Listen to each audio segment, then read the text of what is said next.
நம்ம கேக்கில் வந்து எழுதுவோம் இல்லைங்களா, அதுக்காக ஒரு பைப்பிங் எப்படி பண்ணுறதுன்னு நான் சொல்லித்தரேன். இப்போ இந்த மாதிரி ஸ்கொயராக கட் பண்ண பட்டர் பேப்பர் நான் எடுத்திருக்கேன்.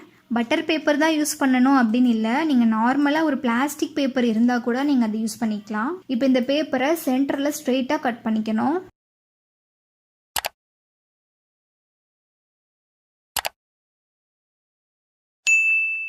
இப்போ இந்த ஷீட்டை இந்த மாதிரி ஸ்ட்ரெயிட்டாக வச்சுக்கோங்க.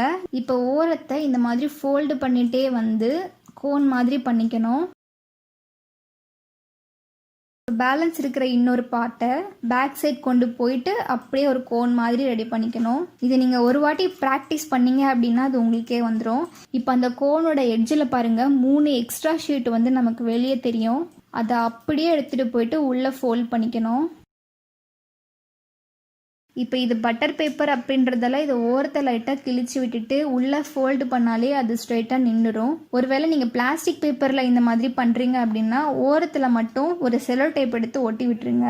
அவ்வளோதான், பைப்பிங் ரெடி ஆகிடுச்சு. இப்போ க்ரீமை ஃபில் பண்ணிவிட்டு இந்த மாதிரி நல்லா கை வச்சு நல்லா க்ளோஸ் பண்ணிக்கோங்க.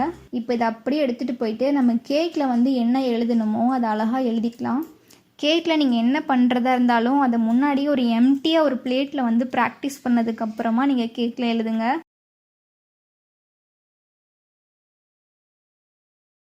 கேக்கில் வந்து என்ன விஷ் பண்ணி எழுதுறதா இருந்தாலும் ஒரு பிளேட்டில் வந்து ஃபஸ்ட்டு ப்ராக்டிஸ் பண்ணி பார்த்துக்கணும். இப்போ இந்த பைப்பிங்கில் கேக் க்ரீமை வந்து ஃபில் பண்ணிவிட்டு நம்ம எழுத ஸ்டார்ட் பண்ணிக்கலாம்.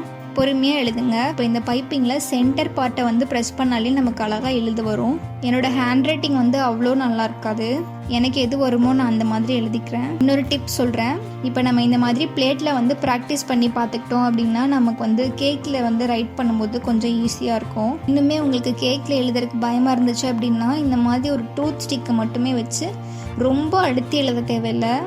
அந்த டூத் ஸ்டிக்கை வச்சு நம்ம லைட்டாக ஹாப்பி பர்த்டேன்னு சொல்லி அது மேலே எழுதிக்கலாம். ரொம்ப அழுத்தி எழுத தேவையில்லை, லைட்டாக எழுதினா போதும்.